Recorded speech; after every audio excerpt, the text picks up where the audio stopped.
I am so excited about our class tonight.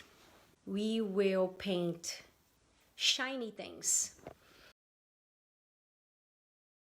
We are going to be studying how to paint red, how to paint blue, how to paint something transparent and yellow. And this is like a leather type ball. And so we can study all these different surfaces. And how are we going to interpret that? And I added a white background so that we can see the cast shadow back there. And it is knitted. You can see how the complementary color of red hits that back white board. And so it has that green hue. The information and the fundamentals of what light does to the objects, you just interpret and you put it on your canvas. So let's review this real quick. Yellows from light to dark, and from intense bright to dull. Oranges from light to dark, and from bright to dull. And here I have three reds: the bright red, this Indian red, which is a dark red, and I have alizarin. Alizarin can be red, can be violet. It's an awesome color to have. These are my blues. I use a lot of blues, so that's why I like to have from light to dark blues as well. I have my light to dark greens. And on the side, I have my black, I have a brown, and I have this magenta. A rather large brush, like my square one. And I'm going to thin out some paint. I'm going to go with, let's do yellow ochre for this one. And I'm going to envelope these objects in here. And I want this red sphere to be right there. And then I'm gonna have this little cup that is sitting on like here. It's a quick construction lines like we always do. Just make sure that we have a cutesy composition, as well as we can learn and also create something. These are the objects that are around my house and around my studio. I got this little blue ceramic piggy long time ago from another friend from Germany. And so it's also pretty much a circle, more like an oval. Let me put it over here. I'm gonna overlap this little glass. I think it's going to make it more interesting. And so here, even in these humble beginnings, we can decide on placement, and we can decide if we need to move it around a little to make our composition more appealing. I see the little paw. Yeah. I think it kind of looks like the piggy already. And this can be bigger, but it doesn't matter. The idea here is to review with you the tonal values that we talk about all the time and to interpret the colors we see. That is the main thing that I'm really, really strong about it. And I'm going to add this line here, which is the backing. This red sphere is casting shadow on the back there, and I'm going to indicate my cast shadow some on the very back there. It's kind of distorted because the light's coming here from the right, And so, good to know your light source. Even if you have light coming from other places, forget about that. Simplify the painting for you. Choose one source of light only, and then you create everything around that source. It will make it so much easier. Let's start with red, okay? I think it's the most dominant color in here. And I'm gonna go to my palette and I'm gonna use the only red I have, straight from the tube. It's bright and it's beautiful, and I think it makes a great body tone. I'm gonna thin up this paint just a tad with my turpentine. And let's go ahead and block in. This is after you do your composition and you're happy with the composition, then we're gonna block in color. And then simplify your life, please. It's just so easy to think of the application when you simplify the steps for you. And because it's a red circle, I'm going to paint the whole thing red. And then from here, I can then work on the other values and on the other colors and make this round. So I will not use another brush. I want to keep this same brush, and I'm going to clean it well, and we're going to go with this color here next. What color it is. If it's, remember from my last class, you have to ask if it's yellow, orange, red, violet, blue, or green. Well, I think it's a dark yellow. I have a burnt umber on my palette that is a dark yellow. And I'm gonna use that. Yep, I like that color. I think it's a good start. I said half of the sphere is lighter, but I'm not going to worry about that yet. I'm going to create dimension on my next pass. For now, I just need to decide on the main colors of these objects. And this one here is a dark yellow. It's not orange. At least when I'm so familiar with the colors of my palette that I know this, I can interpret that color with my burnt umber, which is a dark yellow. All right. Now let's go with the yellow transparent thingy there. I see, actually, I see the transparent board. And so let's put down some color for the base here, because all that's in here is going to be behind this yellow jar because it's clear. And the color I see on the board is also yellow, and it's a lighter yellow. So my lighter yellow on my palette, my lighter yellow and duller yellow is yellow ochre. And so, well, what about we add yellow ochre to all this here? And that's a good color.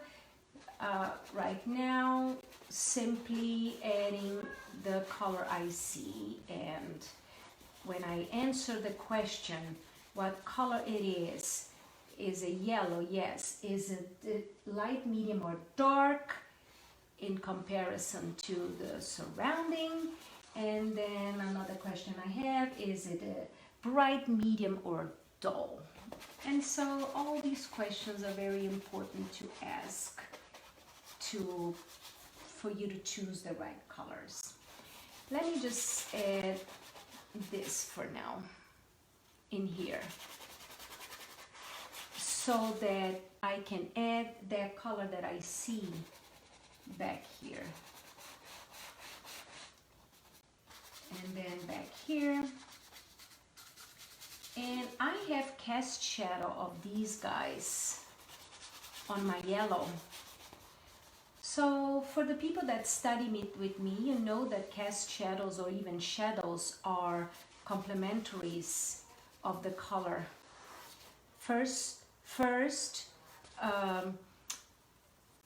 first placement, the first color that you put to create the shadow and the cast shadow would be the complementary, and then you go back with the color of your object back into the shadow. So it's a two-step shadow creating.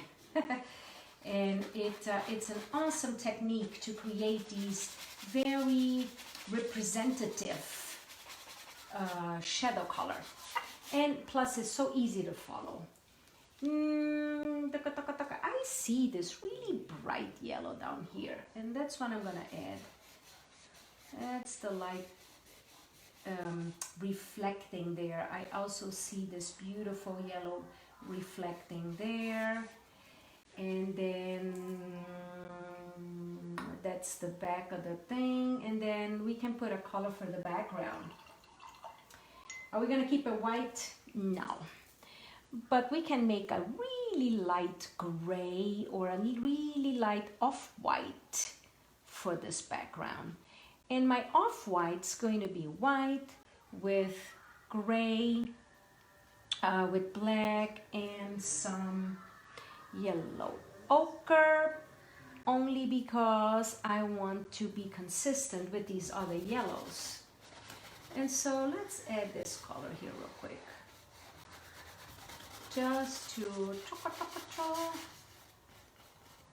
Just to represent all these colors that we are seeing on this setup. And it could be that after we block all this in, that we could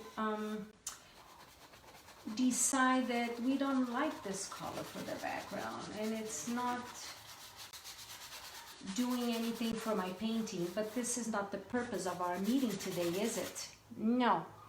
The purpose of our meeting today is understanding and representing the colors we see. That easy. This is the cast shadow of the circle, and so I have to use the color of my background plus the complementary of red into this cast shadow. Also, let's make it a little bit darker, right? So same colors, black, white, the color, the yellow ochre that I have been using. And let's add sap green. I'm gonna add sap green to my mixture because it's a warmer green. I like it. And so let's represent this cast shadow back there. I know cast shadows are darker, and so that's gonna be a dark value back there, even though I don't see it as dark, but I wanted it to be this dark so I can create some impact, right? Now, what about this cast shadow on yellow ochre? What color is that? You know that the complementary color for yellow is violet. So let's create a violet cast shadow of this guy into the yellow. So the cast shadow is influenced by the yellow, by the color that's casted on, not the color of your object. And so let's create the tonal value by mixing black and white. And then you can decide on the value by mixing your gray. And I'm going to add my violet into this shadow color. And I'm going to start with the complementary, and then I can come back with the color again. And that is a beautiful cast shadow color. Yeah, I like it. So make sure the shape is correct, huh? And then here, same thing. Let's just use the same color here to place this little piggy down. You need to anchor this little guy too with some cast shadow. And then I have this cast shadow there. I see the cast shadow all the way back here. And kind of it goes there. And so all those are my cast shadows. Now the second pass on the shadow, guys, is you bring back your yellow. And I'm going to simply reintroduce some of this yellow ochre right there. And don't go all the way to the edges because the edges are supposed to be cooler. So that's how you get a beautiful representation of your cast shadow. Look at that. It looked so before, but now it's pretty and warm because shadows are warm. And so with more time and care and neatness, you can actually make it, you know, do your zigzag and do your blending. We can actually keep going back and forth and fixing like that. You know that part, right? How to be neat. So I just have to show you what colors we mix to represent the right, what the light does to things. And this cast shadow here, we need to bring back some warmth to it. I only use the stage 1, which is the gray with the green, and I'm gonna mix my red back into it. But you know what? I'm gonna go with my darker red now, my duller red, because it is a darker red back here. And that is going to be the color back into shadow. And I'm going to add this beautiful red back here. And that is my true color for my cast shadow. There you go. Nice, nice, nice, nice, nice, nice, nice. And now you have your cool edges automatically by using this technique. So, can we improve on this drawing a little bit? Let's add blue to this piggy. And what blue is it? I think it's a purplish blue. Or is it, I have ultramarine blue and I have, let's try ultramarine blue. I think ultramarine blue is good. And I'm going to use it pure only on this part here where it's darker. And I'm going to add some white to the top. This is the ear. Now, have you noticed I haven't switched my brush yet? I'm still using my broom. You know, start with a broom, finish with a needle. We are just blocking in paint. And then later on, if you start with a small brush, you have a tendency to start picky, doing all the little things before it's time to do that. All right, so that's good. And now we can start improving on it and beautifying it and adding more values. I guess I'm just gonna go ahead and make more of this white for the background, which is my little grayish, yellowish, whitish, dirty white. Let's just add that all the way here. And there. And there. Okay, that's much better. Running a little bit more. A little bit of turpentine into the paint. It helps move So now, next stage, guys, I know what the next stage is. I'm going to, oh, here, let's finish this up too. I don't want to see any canvas. So, reviewing what we did so far, we blocked in the colors we saw on our objects. We chose a color for the table. We added the cast shadows. And now we need to add what? We can add shadows to our objects and start making them look three-dimensional. And we also can then start refining with highlights will be the last thing. And then we also have reflection, remember? Yes, we have body tone, cast shadow, and then we're gonna work on shadows now, and we're gonna work on reflections and highlights. So those are our 5 values that it's always so important to use them all, even if you don't see them. Use and abuse of them because you want your objects to pop. I don't think I like the shape of this thing there. What about we fix it, huh? Let's put some more of this, let's cut into the shadow here. I don't like this at all. I want to fix it. There, we can, right? Yeah. Let's make it more fuzzy and out. Yeah, I like that much better. So, I think I'm ready for the next stage. Let me turn you guys out this way again. Look at that! It looks pretty cool from here. See? You add your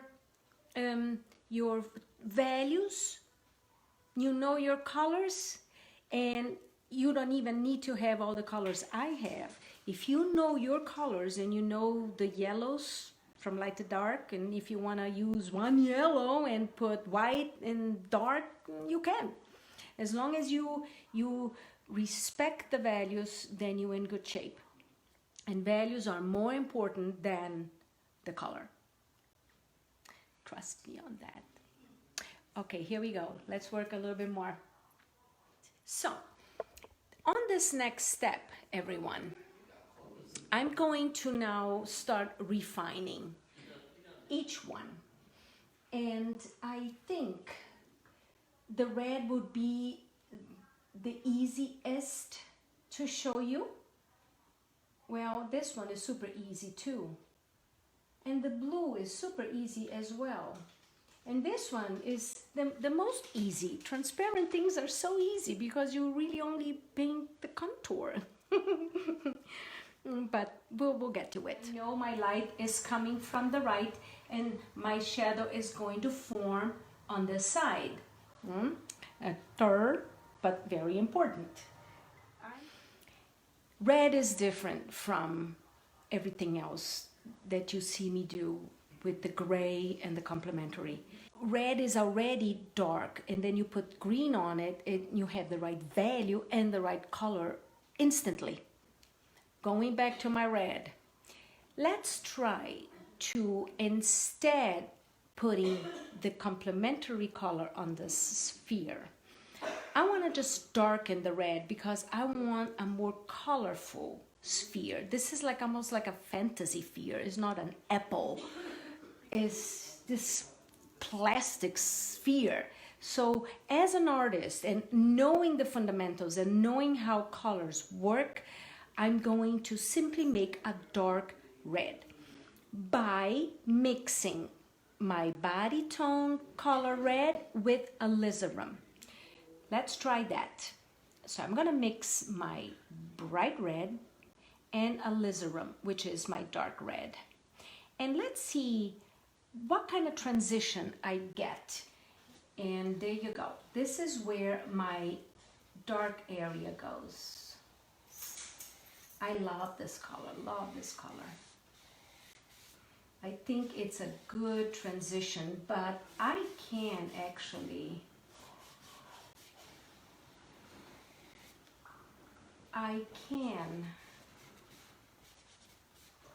make it even darker. And I think I see this bottom part even darker. This is when I'm going to add the green.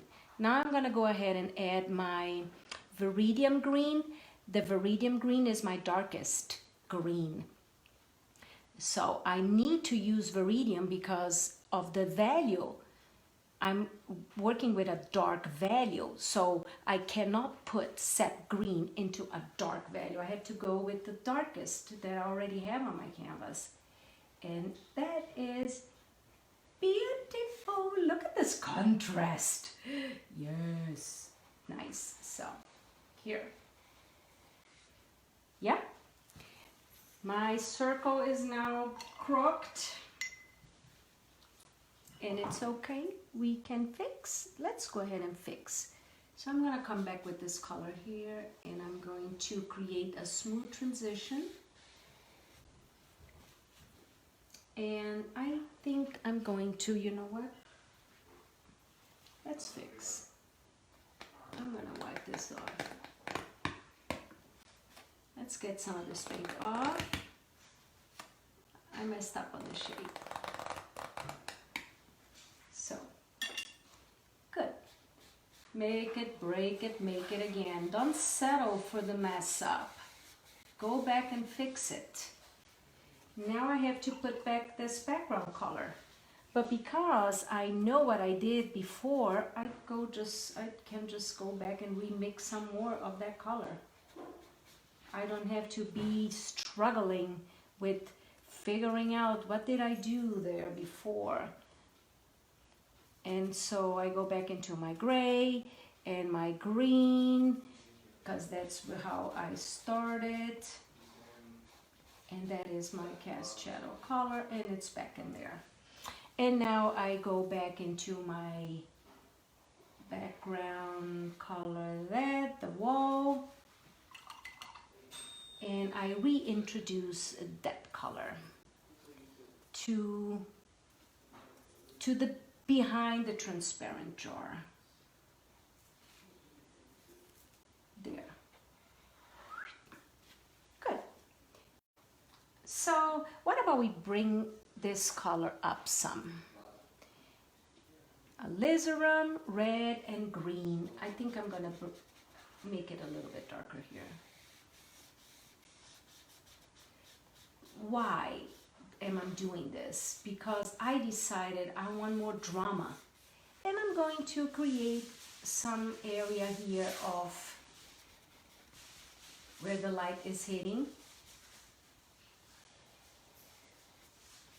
And then at a later time, we're going to put the highlight.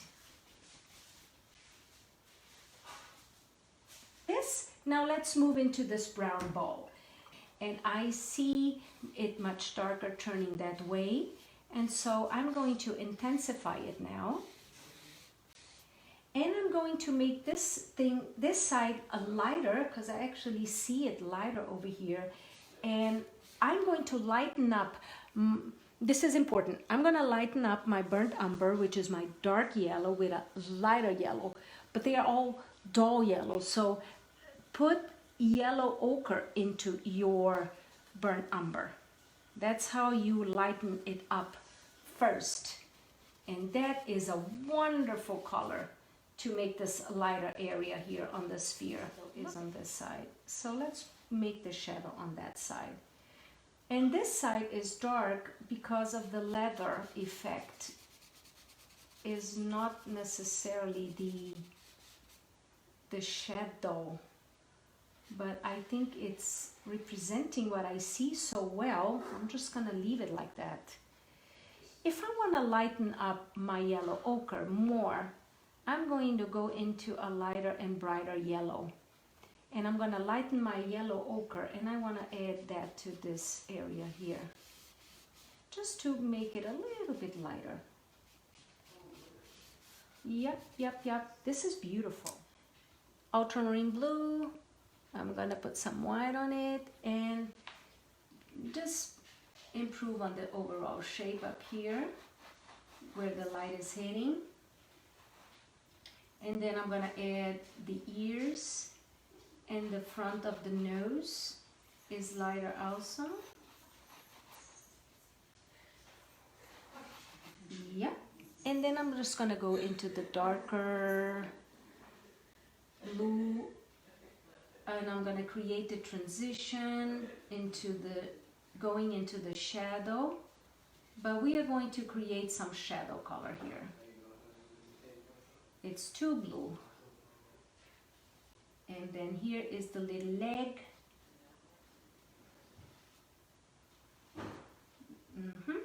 And I'm gonna add some, the ear. I see the little ear. And I see the other one here, like on this angle. All right, so now let's work on the cast shadow. Cast shadow is the complementary color. Blue is orange. This is what I'm gonna do. I'm going to get my mixture of blue, and it's already pretty dark, and so I'm only going to add burnt sienna, which is the complementary orange, to the blue, and both of them are very similar in value, and it makes a beautiful color. Look at that. Look, look, look, look, look. Oh yeah. Look at this shadow color. Beautiful. I see a little bit of shadow color here and there, and then I see some cast shadow. Cast shadow is just simply darker. I'm gonna add a cast shadow of the ear right there. And that piggy is just too adorable. I will add a little bit of white to that green so it makes it opaque. And I'm going to add that color that I see, the light green with some white. And those are the little ears. Now, I'm going to add that opening for the coins. There you go. Just a darker spot, but then we can have a little bit of a light hitting right there. And it creates the dimension. This we can add more yellows, brighter yellows on the contours where it forms, where the yellow accumulates. And I want to use my bright yellows for that, wherever I see. And then here I have the board color, and I'm going to make it a tad darker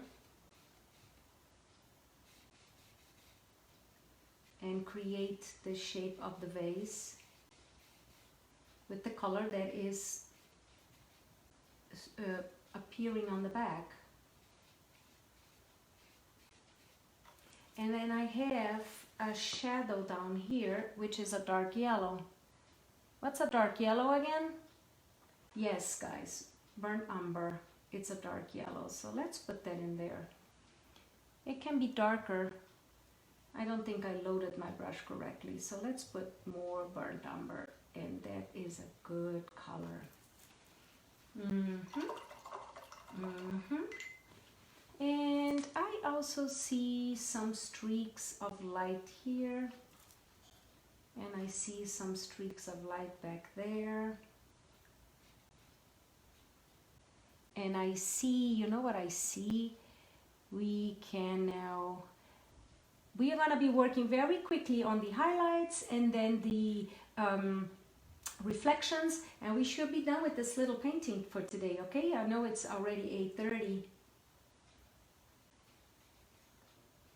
And so that's good. Let's use the complementary colors, and I'm going to add a highlight to this yellow sphere, and I'm going to use a little bit of blue. Blue is the complementary color to brown or to yellow, and that's, here's my highlight. And then we can cut back into it. Cut it back in. And look, there's a little, like a little details of this whitish, beigeish little thing cutting through here. So these are the things that you can do on your last stage, is to add all these details and beautify it. That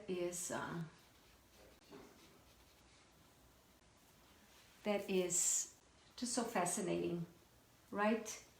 Painting is amazing. Let's go ahead and add a reflection to this, is the color of what's being influenced by, which is this yellow. And so I'm gonna go back into my yellow ochre, and I'm going to cool it down a tad. I don't want the same color as the table. And that is going to be my reflection color right there.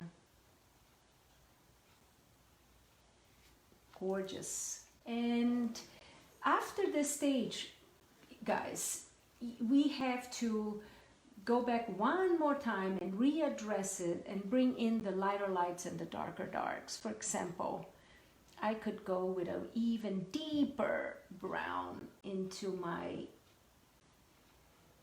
cast shadow right there and start beautifying your everywhere. You can add darker darks, okay?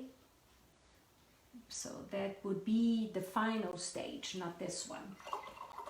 And we can put a highlight on the red. So my complementary color of red is green. What about I introduce a little bit of that bright green to my brush, and then I want something so clean, because this really shines. I see more highlights everywhere because of my lighting, but I'm not going to add more highlights because I don't want to complicate my object. I think that highlights is good when you have like one highlight per customer. And I'm gonna add a little bit of reflection on this piggy right here on the side of the belly. Oh, look how beautiful that is. It creates dimension automatically. I didn't put reflection on the circle. Let's do it. The red sphere is reflecting what? Is also reflecting all this yellow and maybe even blue from the piggy. Why don't we use blue? Let's see what happens. It's the reflection of the piggy. Let's add that. Let's see. I can do whatever I want. As long as I understand what's reflecting and it's interfering on my objects, I think this is a great color. Let's make it a little bit lighter and more bluer. Yeah, it's a good reflection. So that's how reflections work. If I want to get even fancier, I can now go into a gray, and I can add these little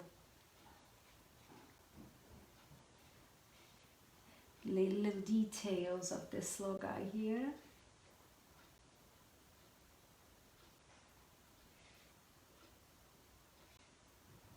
And I'm just gonna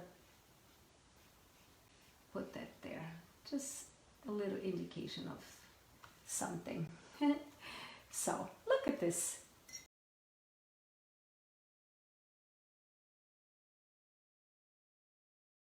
Very demonstrative. I think it really helps you to capture and understand the importance of values and the importance of understanding and representing color versus trying to color match. Is a nightmare if you wanted to try to color match. Plus, you're gonna have to match everything, and sometimes it makes it into a duller and boring painting because you're missing color and you don't even know what color goes on. if you don't understand these fundamentals. So I'm really big on teaching people how to see and how to represent colors. All right. Good night. Bye. And don't forget to subscribe.